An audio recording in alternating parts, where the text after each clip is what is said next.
மிகுந்த எழுச்சியோடும் மகிழ்ச்சியோடும் நடைபெறக்கூடிய விடுதலை 90 ஆண்டு தொடக்க விழா சந்தா வழங்குதல் என்ற இந்த நிகழ்ச்சியிலே நோக்க உரையாற்றிய திராவிடர் கழகத்தினுடைய துணைத் தலைவர் மாண்புமிகு கவிஞர் கலை பூங்குன்றன் அவர்களே, வரவேற்புரையாற்றிய மாநில ஒருங்கிணைப்பாளர் மாண்புமிகு தோழர் இரா குணசேகரன் அவர்களே, அதேபோல திராவிட இயக்க ஆய்வாளரும் மூத்த இதழாளருமான மாண்புமிகு ஐயா நூலை வெளியிட்டு உரையாற்றிய அற்புதமான உரையாற்றிய ஐயா மாண்புமிகு தோழர் திருநாவுக்கரசு அவர்களே, இந்த 2 விடுதலை களஞ்சியங்களையும் பெற்று மிக அருமையான ஒரு உரையை ஆற்றி அடுத்த நிகழ்ச்சிக்கு செல்ல வேண்டிய காரணத்தால் சென்றிருக்கக்கூடிய மாண்புமிகு பேராசிரியர் நம் சகோதரர் சுபவீரபாண்டியன் அவர்களே, இந்த நிகழ்ச்சியிலே நன்றி உரை கூற இருக்கக்கூடிய அருமை தோழர் மாநில ஒருங்கிணைப்பாளர் ஜெயக்குமார் அவர்களே, செயலவைத் தலைவர் மாண்புமிகு வழக்குரைஞர் வீரமர்த்தினி அவர்களே, மற்றும் இயக்கத்தினுடைய முக்கிய பொறுப்பாளர்களே, ஒருங்கிணைப்பாளர் கழகத்தினுடைய துணை பொதுச் செயலாளர் மாண்புமிகு என்ஆர்எஸ் பிரின்ஸ் பெரியார் அவர்களே, அனைத்து இயக்க தோழர்களே, விடுதலை தேனீக்களே, நண்பர்களே, உங்கள் எல்லோருக்கும் அன்பான வணக்கம். தேனீக்கள் தேனை சேகரித்து மிக சிறப்பான வகையில் நல்ல ஆரோக்கியமான வாழ்க்கைக்கு அது சிறப்பாக தரும். அந்த தேன் மூலமாகத்தான் பல நோய்கள் தவிர்க்கப்படும். தேனுக்கு அந்த சக்தி உண்டு என்று சொல்லி மிக தெளிவாக நம்முடைய சித்த மருத்துவர்கள் தெளிவாக எல்லாவற்றிலும் மருந்தை கூட தேனிலே குழைத்துத்தான் கொடுப்பார்கள். ஆனால் இந்த தேனை எடுத்து கொடுத்து இருக்கிற விடுதலை இருக்கிறத, அதனுடைய கருத்துக்கள் ஒருபோதும் வாசகர்களுக்கு தேனாக இருந்ததில்லை. எதிரிகளுக்கு தேளாக தெரிந்தது கொட்டிக்கொண்டே இருக்கும். மிக முக்கியமாக தேனாக சில பேருக்கு, தெவிட்டாத தேனாக நம்மை போன்ற கருத்தியலாளர்களுக்கு, ஒடுக்கப்பட்ட சமுதாயத்திற்கு அது பயன்பட்டாலும் கூட எதிரிகளுக்கு அது தேளாக கொட்டி கொண்டிருக்கும். எனவே தான் அவர்கள் அன்றிலிருந்து இன்று வரை அதை எதிர்த்து கொண்டே இருக்கிறார்கள். அவர்கள் எதிர்ப்பு தான் நாம் நம்மை செம்மையான பாதையில் செல்கிறோமா இல்லையா என்பதற்கு சரியான அளவுகோலாகும். ஒரு முறை தந்தை பெரியார் அவர்கள் திருவாரூரில் பிறந்தநாள் விழாவில் பேசும்போது ஒரு கருத்தை நம்முடைய அறிவாசான் அவர்கள் சொன்னார்கள். எல்லோரும் பாராட்டினார்கள். கவிஞர் கண்ணதாசன் பாராட்டினார், சிவாஜி கணேசன் பாராட்டினார், இன்னும் அங்கே இருக்கக்கூடிய அந்த அதாவது கேடிஆர் சந்திரநாதி தைலியவன் சொல்லக்கூடிய கேடிஆர் கோபாலகிருஷ்ணராஜ் ஒரு நகரசபை தலைவராகவும் அன்றைக்கு இருந்தார் திருவாரூரில். அவர் பாராட்டினார். இன்னும் பல நண்பர்கள், கம்யூனிஸ்ட் நண்பர்கள், மற்றவர்கள், அனைத்து கட்சி நண்பர்களும் ஐயாவுடைய பிறந்தநாள் விழாவை அவர்கள் பிரமாண்டமாக திருவாரூர் தோழர்கள் ஏற்பாடு செய்திருந்தார்கள். அப்போது அந்த பாராட்டிய நேரத்தில் அவர்களெல்லாம் பாராட்டி முடித்த உடனே தந்தை பெரியார் அவர்கள் சொன்னார்கள், ஒரு வித்தியாசமான பதிலுரையை சொன்னார்கள்.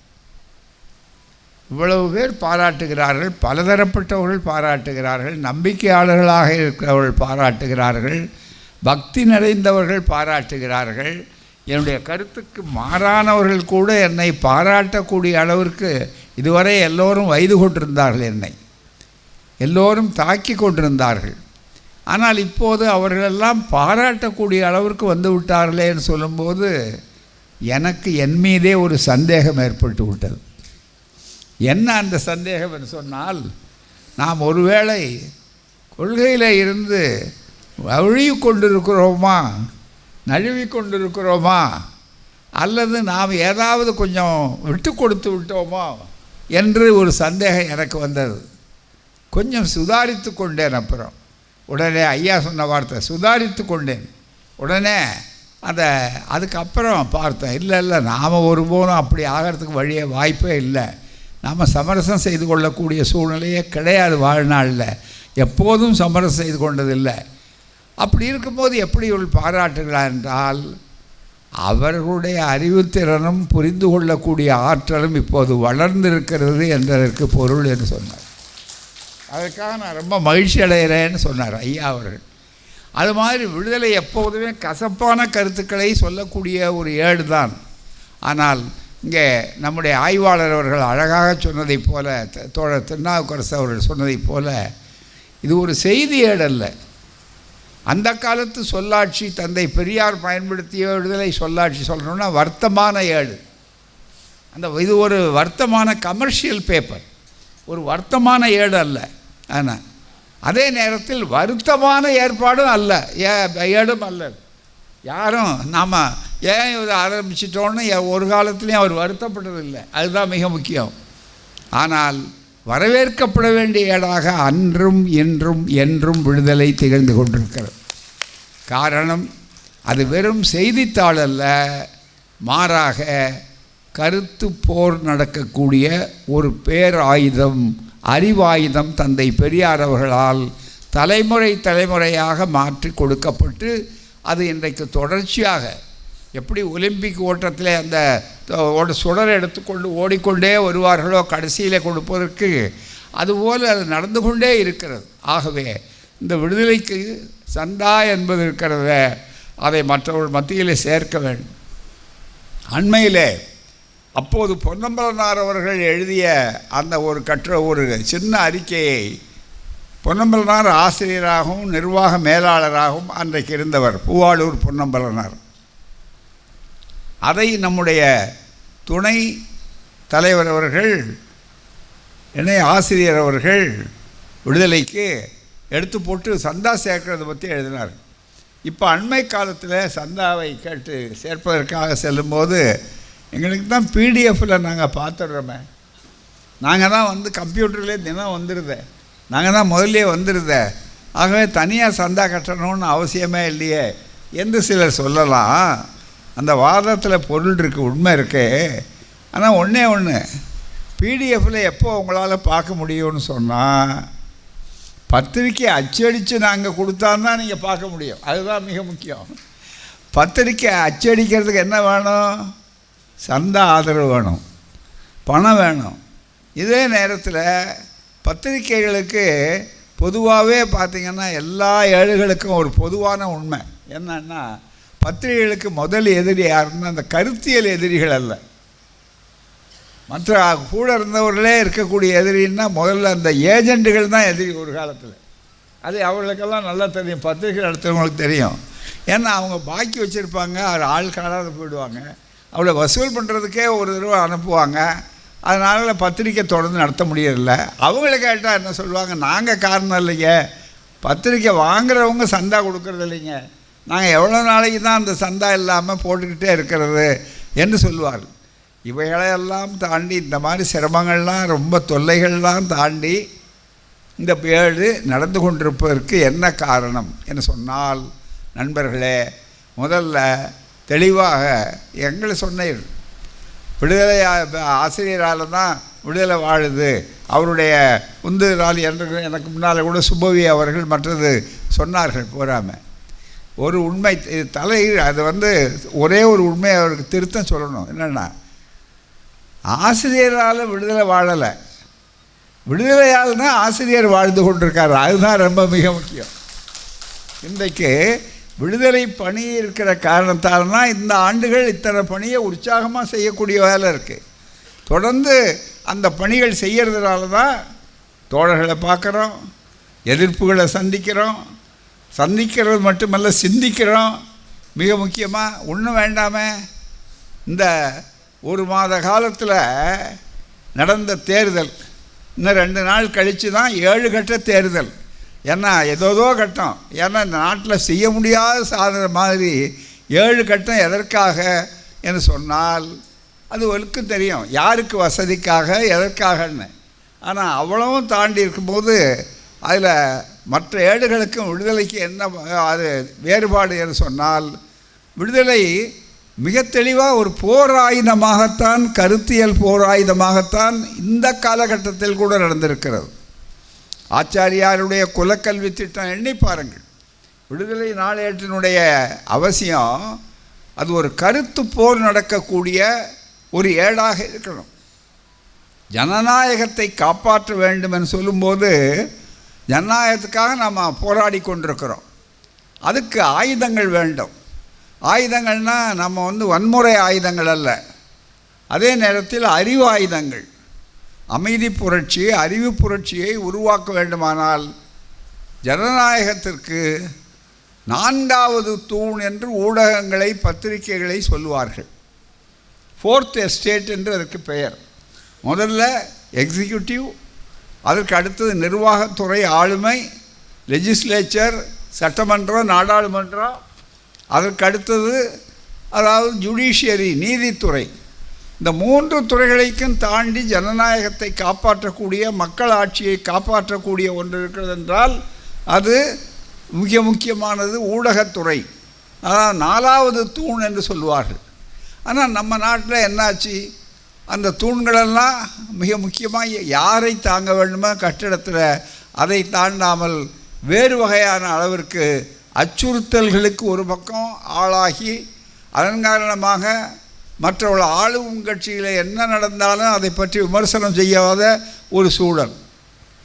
அதே மாதிரி நீங்கள் நினைத்து பார்த்தா மிக முக்கியமாக பழைய காலத்தில் ஆளுங்கட்சி இல்லாமல் யாராக இருந்தாலும் நிர்தாட்சண்யமாக, தயவு தாட்சண்யம் இல்லாமல் ஐயா குடியரசு காலத்திலிருந்து உருவாக்கினார்.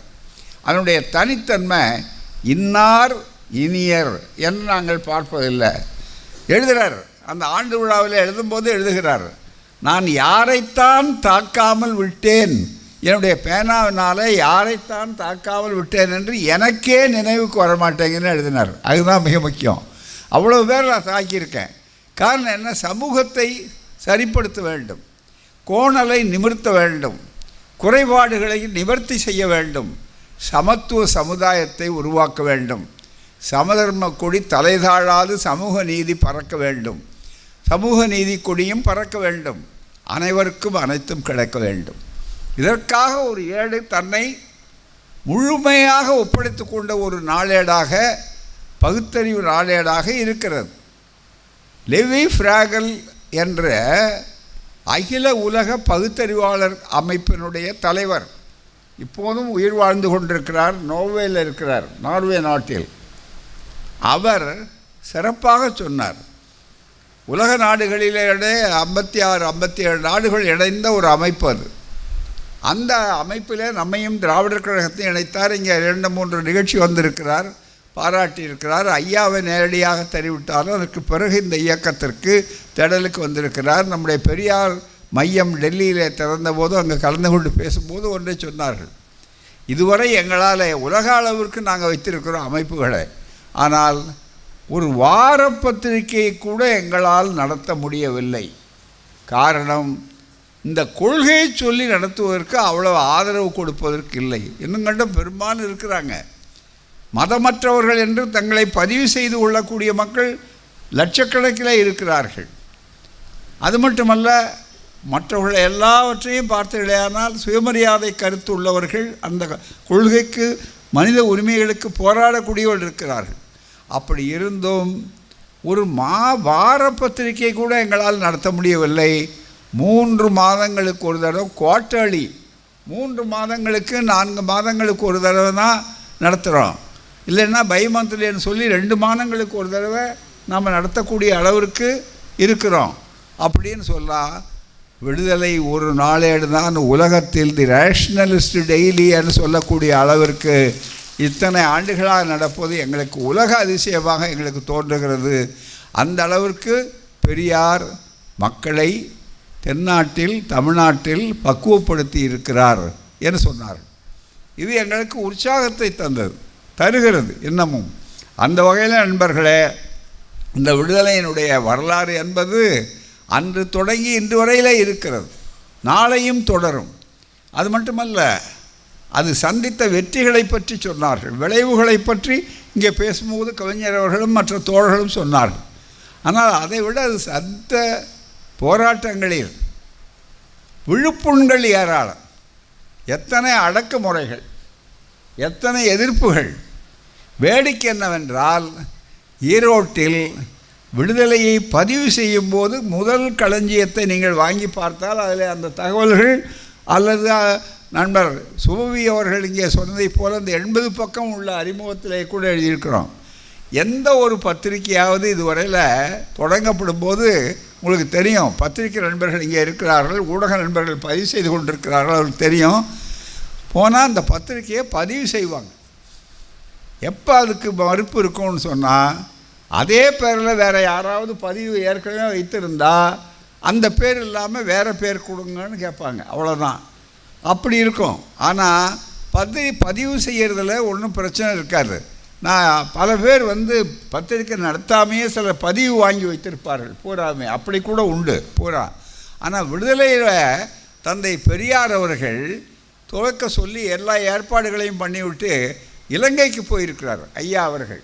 இந்த முதல் களஞ்சியத்தில் அந்த தகவல் இருக்கும் பூராமே. அப்படி போய்கொண்டிருக்கும் போது அவருடைய சகோதரர் கிருஷ்ணசாமி, நம்முடைய யுவிகே சம்பத் அவர்களுடைய தந்தையார், யுவிகே இளங்கோவன் அவர்களுடைய தாத்தா, அவரை ஆசையாக கொண்டு அவரை கையெழுத்து போட சொல்லி மற்றது எல்லாவற்றுக்கும் போட சொல்லியிருக்கிறார். எல்லோரும் அங்கே கலெக்டர் முன்னால் போய் பதிவு செய்யணும் பூராமே. அப்படி மாவட்ட ஆட்சித்தலைவர் கலெக்டர் முன்னால் போய் அப்போது பதிவு செய்ய போன உடனே பதிவு ஆகலை.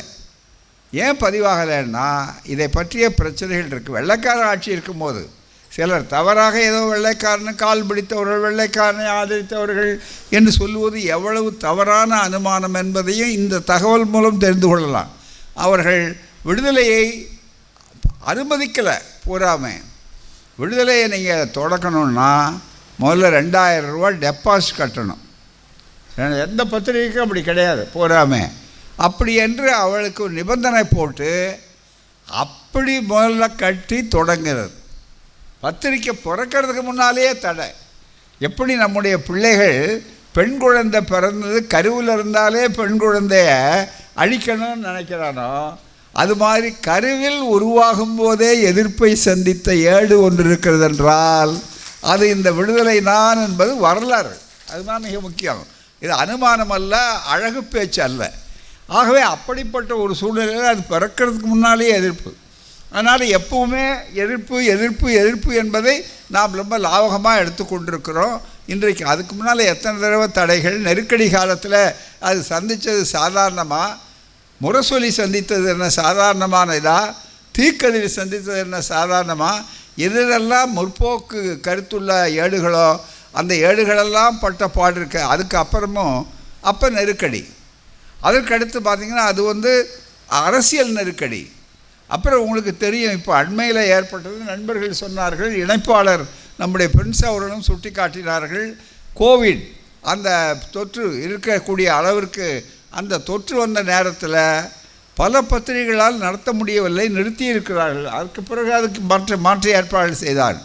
ஆனால் அந்த நேரத்தில் கூட விடுதலை ஒரு நாள் கூட நிறுத்தப்படவில்லை, தொடர்ந்து வந்தது. வேணால் பக்கங்கள் குறைந்திருக்கலாம், ஆனால் நிறுத்தப்படவில்லை என்று சொன்னால் அந்த பெருமை யாரை சார்ந்தது என்று நினைப்பீர்கள்? விடுதலை குழுமத்தை சார்ந்த தியாக உள்ளம் படைத்த எங்கள் தோழர்கள் உயிரை கூட பொருட்படுத்தாமல் தொற்று நோய் வந்தால் பரவாயில்லை நாங்கள் தாங்குகிறோம்னு சொல்லி இங்கே நாட்கள், இங்கே 2 பேர், ஒரு பக்கம் பிரின்ஸ் இருப்பார், இன்னொரு பக்கம் சீதாராமன் இருப்பார். நாங்கள் ஒரு அறையில் உட்கார்ந்துட்டு இருப்போம். அங்கேருந்து தகவல்கள், இங்கே இருக்கக்கூடிய நண்பர்கள் 2 பேர், அதை கணினி இயக்கக்கூடியவர்கள் தோழர்கள், அந்த தோழர்கள்லாம் தன்னுடைய கடமையை அங்கேருந்து இங்கே 2 பேர் தான் வர முடியாது, போக்குவரத்து கிடையாது, எல்லாவற்றையுமே முடக்கி விட்டார்கள், எதுவுமே கிடையாது, வெளியே வரக்கூடாது அப்படி சொல்லக்கூடிய இடத்துல இங்கே யார் தங்கியிருந்தார்களோ அவர்களோடு நடத்தியதற்க இது வித்தியாசமான ஒரு அனுபவம். நெருக்கடி காலத்தில் தணிக்கை மூலமாக ஒரு சவால். ஆனால் இது இயற்கையான கொடுமையான நோய்க்கு காரணமாக, கட்டுப்பாடு காரணமாக ஒரு சவால். அப்படி இருந்தும் எதிர்ப்புகளை பற்றி கவலைப்படாமல் அந்த எதிர்நீச்சலும் போட்டு வந்த ஏடு என்ற பெருமை இந்த அப்போது தான் இந்த பிடிஎஃப் அனுப்புறதுங்கிறது ஒரு பழக்கமாயிற்று. தோழர்கள் என்ன பண்ணாங்க, நம்முடைய தோழர்கள் இன்றைக்கி சந்தா வசூல் பண்ணுற தோழர்கள் ஒவ்வொருவரும் அன்று ஒரு முறையை கையாடினாங்க. என்ன அந்த முறைன்னா, ஒவ்வொரு தோழரும் 100 பேர் 200 பேரை அந்த பட்டியலில் வைத்திருந்தாங்க. அந்த பட்டியலிருந்து அவர்கள் எல்லாருக்கும் 10 மணிக்கு 4 பக்கம் வந்த உடனே அந்த பொத்தானை அழுத்துகிற மாதிரி வசதி மின்னணு வச்சை கொண்டு அவர்களுக்கு போய்விடும்.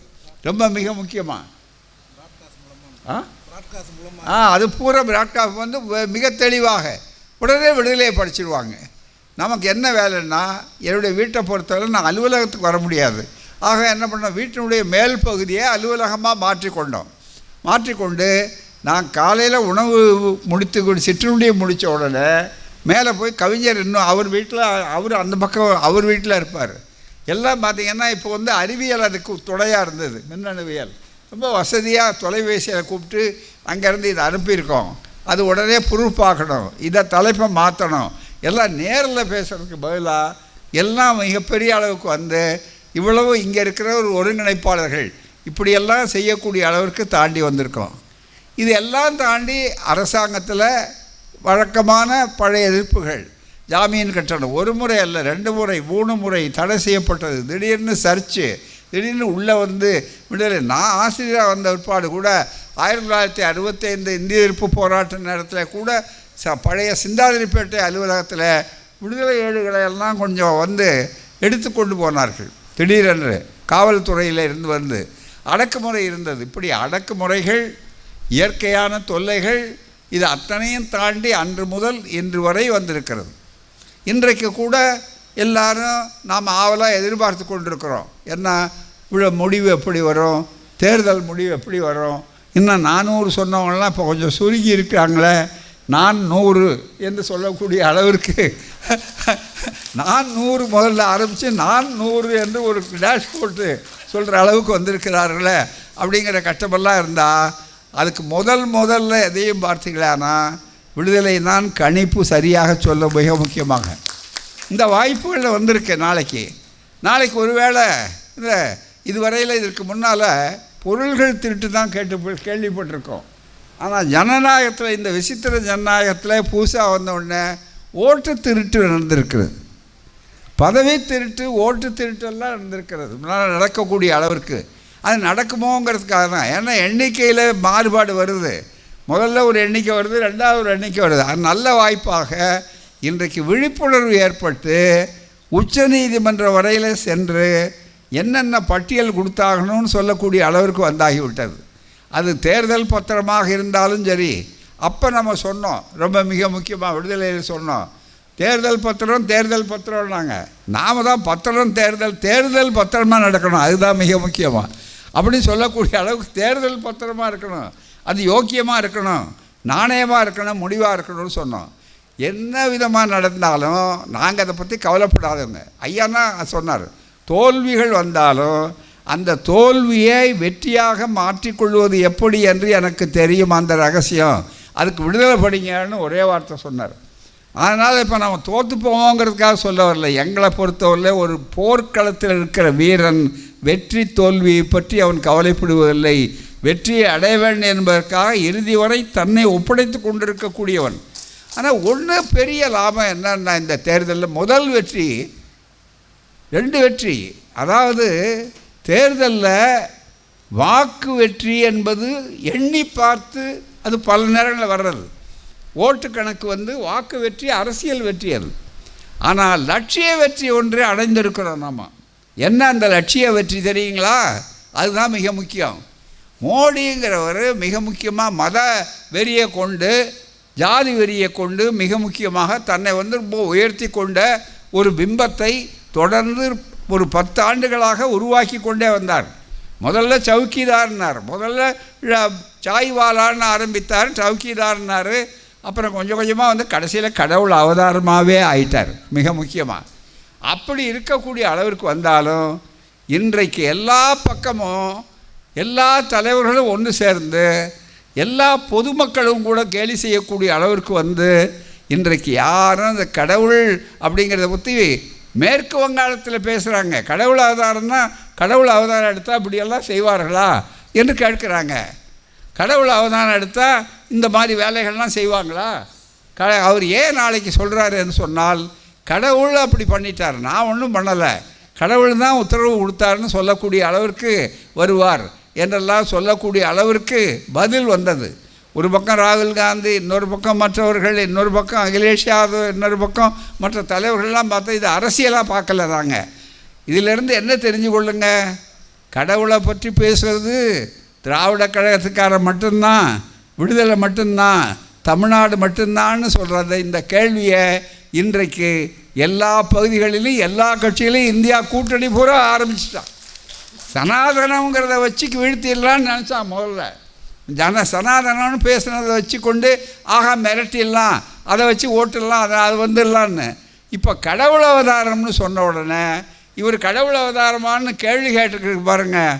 அந்த கேள்வி கேட்டாலே பெரியார் வெற்றி பெற்றார், விடுதலை வெற்றி பெற்றது. சுயமரியாதை இயக்கத்தின் நூற்றாண்டு விழாவில் சுயமரியாதை எதை கேள்வி கேட்க வேண்டும் என்று சொன்னதோ அந்த கேள்வி கேட்கக்கூடிய அளவுக்கு அந்த பிம்பம் உடைக்கப்பட்டது. முதல் வெற்றி அதுதான். இன்றைக்கி ராமர் கோயில் நோ டேக் ஆஃப், மிக முக்கியமாக ராமர் கோயில் மூலமாக அது மூலம் வந்துச்சா? இல்லை, அது பெரிய அளவு தாக்கத்தை ஏற்படுத்தலை. யார்? செய்தியாளர்கள் கணிப்பில் சொல்கிறாங்க. ஆகவே தான் நண்பர்களே, இந்த விடுதலையினுடைய பணி என்பது ரொம்ப சாதாரணமாக எங்கேயோ ஒரு மூலையில் இருக்கிற மாதிரி இருக்கும். அதே மாதிரி யாருக்கும் அதிகம் தெரியாது. அதனால தான் அது நடந்து நேற்று கூட சோனியா காந்தி அம்மையார் அவர்கள் எங்களுடைய கடிதத்தை பாராட்டி எழுதியிருக்காங்க. இந்த மாடர்ன் ரேஷனலிஸ்ட் என்று ஆங்கிலத்தில் நடக்கக்கூடிய அந்த கட்டுரைகளை இவைகளெல்லாம் படித்து ரொம்ப அற்புதமாக இருக்கிறது, இது தொடர்ந்து நடத்தணும், இந்த மாதிரியெல்லான விஷயங்கள் ஜனநாயகத்திற்கு பாதுகாப்பு தேட இவைகளெல்லாம் தேவைன்னு சொல்லக்கூடிய அளவிற்கு வந்தால் நம்முடைய நட்டத்தில் நடந்தால் பொருளாதாரத்தில் அது நட்டம், ஆனால் லட்சிய வெற்றியில் அது மிகப்பெரிய லாபம், நாம் அடைய வேண்டிய மிகப்பெரிய லாபம் என்ற உற்சாகம். அதற்கெல்லாம் காரணம் விடுதலை தேனீக்களாக இருக்கக்கூடிய நீங்கள்.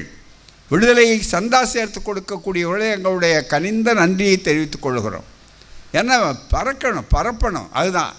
நட்டத்தில் தான் இன்னமும் நடக்குது. நட்டத்தில் நடந்தால் அதை எப்படி தொடர்ந்து நடத்த முடியுது என்று கேட்டால் அதுக்கு தான் தந்தை பெரியார் தன்னுடைய பொருளை வைத்து ஒரு அறக்கட்டளை அமைத்து அதுக்குரிய வாய்ப்புகளை வைத்து ஒவ்வொரு முறையும் நட்ட தொகுதியில் பூரா எவ்வளவு வருகிறதோ அத்தனையும் தந்தை பெரியார் அவர்கள் தன்னுடைய பணத்தை, தன்னுடைய அறக்கட்டளை பணத்தை எடுத்து கொடுத்து இந்த வாய்ப்புகளை செய்வார்கள். மிக முக்கியமாக இதை அழிப்பதற்காக எத்தனையோ முயற்சிகள் நடந்தன, அவைகளெல்லாம் தோல்வியுற்றன, தோற்கடிக்கப்பட்டன.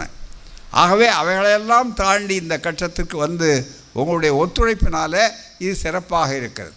அது எல்லாவற்றை விட தாண்டி விடுதலை ஒரு பக்கம் நடக்கிறத விட இதுக்கு முன்னால் நடந்ததெல்லாம் நாம் பிறக்கலை. பல நேரங்களில் இளைஞர்களாக இருக்கக்கூடியவர்கள் மற்றவர்கள் நமக்கு இப்போ இருக்கிற விடுதலையை படிக்கிற வாய்ப்பு தான் நமக்கு கிடைக்கிறதே தவிர அதை பயன்படுத்தணுமே தவிர இதற்கு முன்னால் நடந்த விடுதலை எவ்வளோ பெரிய காலகட்டங்களில் எந்தெந்த காலகட்டம் ஐயாலாம் சொன்னாங்க பாருங்கள்.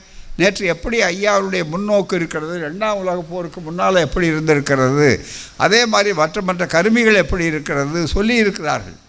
ஆனால் இது எல்லாவற்றையும் விட நண்பர்களே, இன்றைக்கு வந்திருக்கிற நேரங்களில் இயக்கத்தோழர்களுக்கும் சொல்கிறேன், இன்றைக்கு நிறைய புத்தகங்கள் களஞ்சியங்கள் வாங்கியிருக்கிறேன். இதுவரையில் 3 களஞ்சியங்கள் 3 தொகுதிகள் வந்திருக்கின்றன. இந்த 3 ஏதோ பழைய செய்திகள் என்று நீங்கள் விட்டுவிட முடியாது. இது ஒரு பெரிய அறிவாயுதம். நமக்கு போராடுறதுக்கும் இன்றைக்கும் போராடுவதற்கும் நாளைக்கும் போராடுவதற்கு ஒரு வரலாற்று களஞ்சியத்திலிருந்து ஒரு பழைய ஆயுதத்தை எடுத்து மிக தெளிய அளவுக்காக புதிதாக அது பயன்படக்கூடிய அளவிற்கு வந்தது. அன்றைக்கு நடந்தது தானே.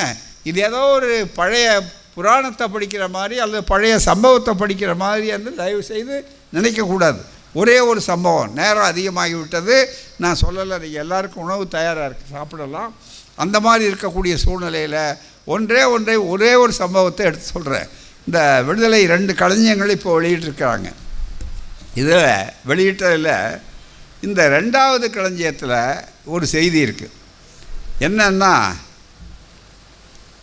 திரு சவுந்தரபாண்டியன் அவர்களுடைய தியாகம் அப்படிங்கிற தலைப்பில் ஒரு கட்டுரை.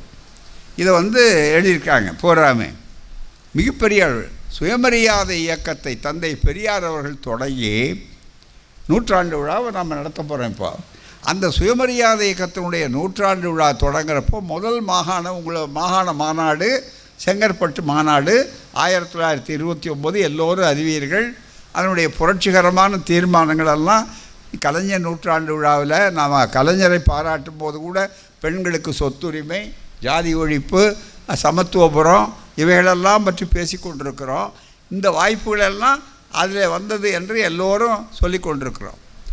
அந்த சுயமரியாதை இயக்கத்தில் அந்த காலகட்டத்தில் ஜாதி ஒழிப்புக்கு முதலாக திட்டம் போட்டு இந்த ஜாதி பெயர்களை தன்னுடைய பெயருக்கு கீழே ஜாதி பட்டங்களை நீக்குவது அப்படின்னு கொண்டு ஒவ்வொருவரும் அதுக்கு முன்னால் ஈவே ராமசாமி நாயக்கர்ன்னு சொன்னால் தான் மரியாதை, சவுந்தரபாண்டிய நாடார்னு சொன்னால் தான் இருக்குது, ராமச்சந்திரன் சேர்வை அப்படின்னு சொன்னால் தான் அதுக்கு மரியாதை என்பதில் ஒவ்வொருவரும் அந்த தீர்மானம் போட்டதை பற்றி சொல்லி அது பெரியார் திரைப்படத்தில் கூட அந்த காட்சியெல்லாம் வைக்கப்பட்டிருக்கோம், உங்களுக்கு தெரியும்.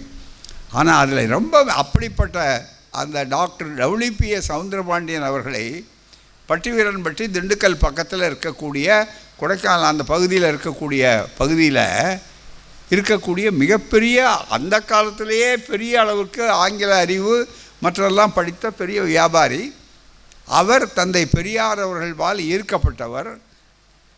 சுயமரியாதை இயக்க முதல் மாநாட்டில் பொறுப்பாளர்களை போடும்போது நீங்கள் நினச்சி பாருங்கள், இந்த சுயமரியாதை இயக்கத்துடைய சிறப்பும் தந்தை பெரியார் அவர்களுடைய தன்னடக்கமும் அவளுக்கு கொள்கை தான் முக்கியமே தவிர தன்னுடைய புகழோ பெருமையோ மற்றது கிடையாது. இதை தலைவர்கள் கொள்கையாளர்கள் புரிந்து கொள்ள வேண்டும், பாடமாக அமைத்து கொள்ள வேண்டும் என்பதற்கு அடையாளமாக அவர் நிறுவனர். ஆனால் அவர் தன்னை தலைவர். இன்றைக்கி எல்லோரும் பார்த்திங்கன்னா நிறுவனர் தான் தலைவராக இருப்பாங்க பூராமே. இன்னும் கேட்டால் கட்சி ஆரம்பிக்கிறது முன்னால் நாங்கள் கட்சி ஆரம்பிச்சிட்டோம், தலைவராக இருக்காங்க, ஆனால் கொள்கை என்னன்னு பின்னால் சொல்கிறோம் அப்படி தான் சொல்லுவார்கள். தலைப்பு பேர் என்னன்னு அப்புறம் சொல்லுவாங்க. ஆனால் அங்கே சுயமரியாதை இயக்கத்தை தொடங்கிய நேரத்தில் அந்த தலைவராக ஐயா எல்லா ஏற்பாடும் பண்ணி அதுக்கு முன்னால் 5 ஆண்டுகளுக்கு முன்னாலேயே குடியரசு அத்தனையும் வந்திருக்கிறது. அவ்வளவு இருந்தும் கூட தன்னை தலைவராக ஆக்கி கொள்ளாமல் சுயமரியாதை இயக்கத்துக்கு யார் தலைவராக அவர் போட்டார்னு சொன்னால் WPA சவுந்தரபாண்டியன், அச்சமகற்றிய அண்ணல் என்று அழைக்கக்கூடிய சவுந்தரபாண்டியன் அவர்களைத்தான் தலைவராக போட்டார். இவர் துணைத் தலைவராக இருந்தார். தந்தை பெரியார் எண்ணி பாருங்கள், பெரியார் துணைத் தலைவர், அவர் தலைவர் என்று சொல்லக்கூடிய அளவிற்கு வந்த அவர் அவ்வளவு மரியாதை. அவருடைய ஜாதி ஒழிப்பில் பஸ்ஸுகளுக்கு தாழ்த்தப்பட்டவர்களை ஏற்றா போனால் அந்த பஸ்ஸுகளுக்கு அனுமதி கிடையாது அப்படின்னு ஜில்லா போர்டுக்கு அந்த அதிகாரம் இருந்தது. ஆகவே அவர்களுக்கு பேருந்துகளை நடத்த முடியாதுன்னு சொல்லக்கூடிய அளவுக்கு சீர்திருத்த வைத்திருந்தார்கள். ஜாதி ஒழிப்பை நடைமுறைப்படுத்தினார்கள். ஜாதி பட்டத்தை நீக்கிறது என்று வெறும் ஜாதி பட்டத்தை மனதிலிருந்து நீக்கிறாங்க, சமூகத்திலிருந்து நீக்கிறதுக்காக அவர்கள் ஏறக்கூடாது, தீண்டத்தகாதவர்கள் அப்படின்னு அவங்களுக்கு பஸ்ஸில் ஏறக்கூடாதுன்னு வைத்திருந்ததை மாற்றி நடைமுறை நீதி கட்சி காலத்தில் நீதி கட்சி அந்த திராவிடர் இயக்கம் என்ன செய்தது என்று கேட்கிறார்கள். ஒடுக்கப்பட்டவர்களுக்கு சில திட்டமிட்டு அதுலேயும் காவிகள் சில வேறு கூலிகளை பிடித்து அவளை எழுத வைத்து கேட்கிறார். தாழ்த்தப்பட்டவர்களுக்கெல்லாம் இல்லைங்க, அது சும்மா முதலியார் கட்சிங்க, அது முன்னேறிய கட்சிங்க என்றெல்லாம் சொல்லி கொண்டிருப்பார்கள். அப்படிப்பட்டவர்களுக்கு இந்த மாதிரி களஞ்சியங்கள் இருக்க இன்றைக்கு நாம் பதில் சொல்வதை விட ஆதாரபூர்வமாக எடுத்து சொல்வதற்கு இவைகளெல்லாம் ஆதாரபூர்வமான சான்றாவணங்கள். இந்த களஞ்சியத்தினுடைய அடிப்படை என்னென்னா பழைய வரலாற்றை தெரிந்து கொள்வது மட்டுமல்ல, இன்றைய பிரச்சனைகளுக்கு இதில் தீர்வு இருக்கக்கூடிய அளவிற்கு அன்றைக்கே வழிகாட்டிகளாக இருந்திருக்கிறார்கள். நிகழ்வுகள் இருக்கு. காரணம் இந்த கொள்கை அவ்வளவு நேர்மையான பாதையில் சென்று கொண்டிருக்கிறது. தந்தை பெரியார் அவர்கள் அப்படி அந்த இயக்கத்தை அமைத்திருக்கிறார்கள். சொல் ஒன்று செயல் ஒன்று என்று வேறொன்று என்று இருப்பது இல்லை என்பதற்கு அடையாளம் இங்கே ஒரு சம்பவம் நடக்குது. என்னென்னா அப்போல்லாம் தேர்தல் நடக்கும்.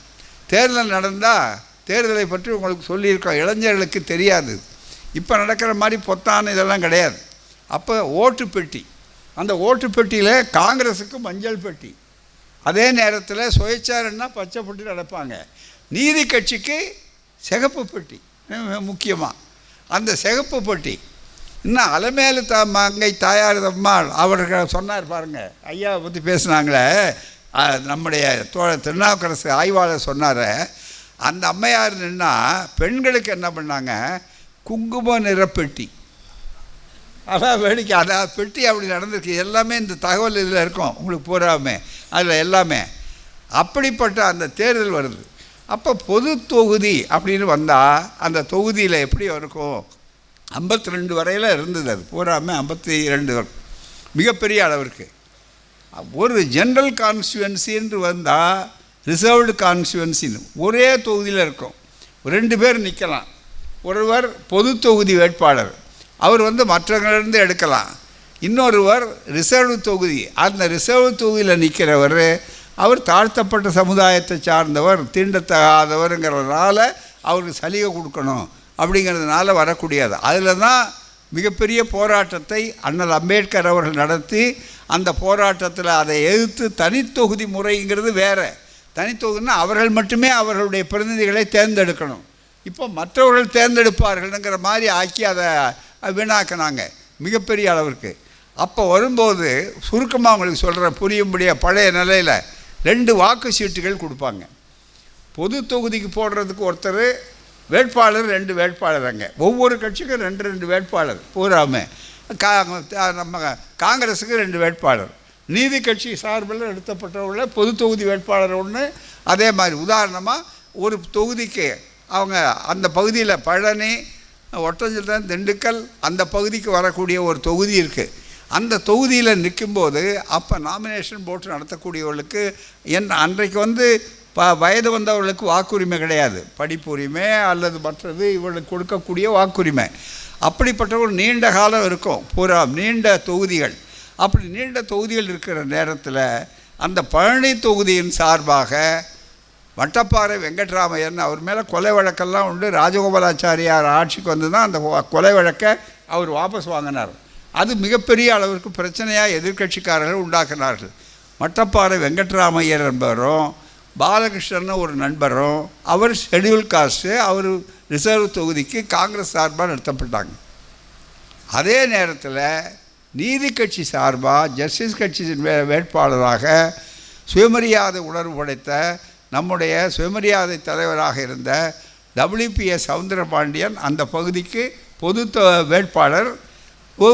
தனி வேட்பாளர் யாருன்னா N. சிவராஜ், நம்முடைய மேயராக இருந்து N. சிவராஜ் அவர்கள், மீனாம்பாள் சிவராஜ் சொல்கிறோமே சிவராஜ்.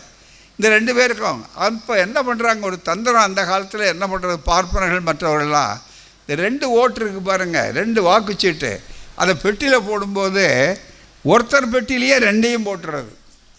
அதில் பெரும்பாலும் பொது தொகுதியிலேயே கூட ரிசர்வ் தொகுதி ஓட்டையும் போடலாம், போட்டால் செல்லுங்கிற மாதிரி வந்த உடனே அதுக்கு ரொம்ப தந்திரமாக இவர்கள் என்ன பண்ணுறது, இவர்கள் முயற்சி பண்ணுறாங்க சொல்லி மட்டப்பாறை வெங்கட்ராமையன் காங்கிரஸ் வேட்பாளர் மட்டும் திறக்கிற மாதிரியும், நீதி கட்சிக்காரங்க தோற்கடிக்கப்படணும், WPS சவுந்தரபாண்டியனுக்கு செல்வாக்கு இருக்குது, அதே நேரத்தில் அவருக்கு செல்வாக்கு இருந்து அவருடைய கூட இருக்கிற சிவராஜ் அவர்கள் வெற்றி பெறக்கூடாது, தாழ்த்தப்பட்டவர் வெற்றி பெறக்கூடாது என்பதற்கு அவர்கள் திட்டமிட்டார்கள்னு தெரிந்து கொண்டு சவுந்தரபாண்டியன் என்ன பண்ணாருன்னு சொன்னால், அவருக்கு செல்வாக்கு அதிகம், உங்களுக்கு தெரியும், அவருடைய பகுதி, அவருடைய பெரிய அளவுக்கு பண்ணையம் எல்லாமே இருக்குது. உடனே அவர் யார் எதிர்பார்க்காத அளவிற்கு உடனே அவர் சிவராஜுக்காக நான் விட்டு கொடுக்கிறேன், நான் வாபஸ் வாங்குகிறேன், சிவராஜ் மட்டும் அவர் மட்டும்தான் வரணும், ஏன்னா ஒடுக்கப்பட்ட ஒரு போகிறது தான் முக்கியம், நான் அடுத்தது வேறு எதையாவது பார்த்துக்கொள்வேன், ஆனால் நான் விடுதலை, இந்த 2 ஓட்டையும் அவருக்கே போடுங்க, அந்த தொகுதிக்கு இருக்குது பாருங்கள், அந்த 2 ஓட்டையும் எனக்காக நான் அந்த பாடுபடலை, நான் ஒதுங்கி கொள்கிறேன் அப்படின்னு சொல்லிவிட்டு 2 ஓட்டையும் சிவராஜுக்கே போட்டால் சிவராஜனுடைய வெற்றி உறுதியாகும், ஆகவே நான் அவருக்காக விட்டு கொடுக்குறேன்னு சொல்லி ஒடுக்கப்பட்ட சமுதாயத்தினுடைய ஒப்பற்ற தலைவர் அம்பேத்கர் அவர்கள் அவரை தான் இந்த ஷெட்யூல் காஸ்ட் ஃபெடரேஷனுக்கு சம்மேளனத்துக்கு தலைவராக போட்டார் அகில இந்திய அளவில். ஆக இது எப்போ நடந்தது, 37க்கு முன்னால் இந்த தேர்தலில். இந்த தகவல் இங்கே இருக்கு மிக முக்கியமாக. ஆகவே நான் யாருக்காக விட்டு கொடுத்தார்கள், சிவராஜுக்காக விட்டு கொடுத்தார், அந்த மாதிரியான அளவுக்கு பதில் சொல்லலாம். திராவிட இயக்கம் யாருக்காக பாடுபட்டது, ஒடுக்கப்பட்டோருக்கு அவர்கள் செய்யவில்லையா, இந்த தங்களுடைய பதவி வாய்ப்பு இருக்கிறது. இன்றைக்கி உங்களுக்கு தெரியும், யாராவது வேட்பாளர் ஆன பிற்பாடு அவர் வெற்றி பெறக்கூடிய வாய்ப்பு இருக்கக்கூடியவர்கள் தங்கள் வெற்றியை பற்றி கவலைப்படாமல், வெற்றி பெறக்கூடிய வாய்ப்பு இருந்தும் கூட பின்னால் அதை வித்ட்ரா பண்ணிக்கிட்டு திரும்ப பெற்றுவிட்டு அவருடைய இடத்த சிவராஜ் அவர்களே வெற்றி பெற வேண்டும், என் சிவராஜ் அவர்கள் என்று சொல்லி அவரையே நிறுத்தி பெருவெற்றி பெற்று காங்கிரஸ் வேட்பாளரை தோற்கடித்தார் என்று சொல்வது இருக்கிறத. இது அந்த காலத்தில் எந்த செய்தி, இந்த செய்தியெல்லாம் யாருக்கும் தெரியாது. இது எல்லோருக்கு விடுதலை களஞ்சியத்தில் இது அப்படியே பதிவாயிரும். எவ்வளோ பெரிய பயனுள்ள செய்தி. இன்றைக்கு கேள்வி கேட்குறான் பாருங்கள். இன்றைக்கு சில கூலிகளை பிடிக்கிறான், அங்கேயே எல்லா இடத்துலையும் விபீஷணர் இருப்பாங்க, அவங்கள பிடிச்சிக்கிட்டு நீதி கட்சி என்ன செஞ்சது, திராவிட இயக்கம் என்ன செஞ்சது, தாழ்த்தப்பட்ட மக்களுக்கெல்லாம் அவங்க ஒன்றுமே பண்ணதாக சும்மா சொல்லியிருக்கிறார்கள்னு சொல்லியிருப்பாங்க. முதல் நீதிபதியே உண்டாக்குனதே தந்தை பெரியார் முயற்சியில் நீதிபதி வரதராஜன் அவர்களை நியமித்தது நூற்றாண்டு விழா நாயகர் கலைஞர் அவர்கள். அவர் தான் முதல் உச்சநீதிமன்ற நீதிபதியாகவும் பின்னால் ஆகக்கூடிய வாய்ப்பு வந்தது. இதெல்லாம் சொன்னால மிகப்பெரிய அளவிற்கு அதை மறைக்கிறார்கள். ஆகவே தான் விடுதலை களஞ்சியம் இருக்கிறதே ஒரு புதையல், ஒரு அறிவு புதையல், வரலாற்று பெட்டகம். மிகப்பெரிய அளவிற்கு அந்த காலத்தில் டைம் கேப்சூல் என்று உள்ளே புதைச்சி வச்சுருப்பாங்க, காலப்பெட்டகம். அதை எடுக்கிற மாதிரி இன்றைக்கு அது ஒரு பெரிய கருத்து கால பெட்டகமாக இந்த பெட்டகங்கள் அமைந்திருக்கின்றன. இன்னொன்று சொல்லி முடிக்கிறேன்.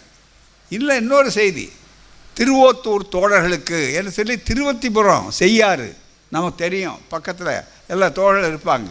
காஞ்சிபுரம் தோழர்கள்லாம் இங்கே வந்திருக்காங்க போகாமல். மிகப்பெரிய அளவுக்கு அங்கே அந்த தோழர்களுக்கு தமிழர்களுடைய மானம் காக்க வேண்டாமான்னு ஒன்று எழுதியிருக்காங்க, விடுதலையில் எடுத்து போட்டிருக்காங்க. என்னன்னா, ஒரு சத்திரம் கட்டியிருக்கான் அங்கே ரொம்ப நாளாக. அந்த சத்திரத்துக்கு பேர் கார்னேஷன் சத்திரம்னு அதுக்கு பேர். உள்ளே இருக்குது, வேறு தகவல் இந்த 2 களஞ்சியத்தில் இருக்குது.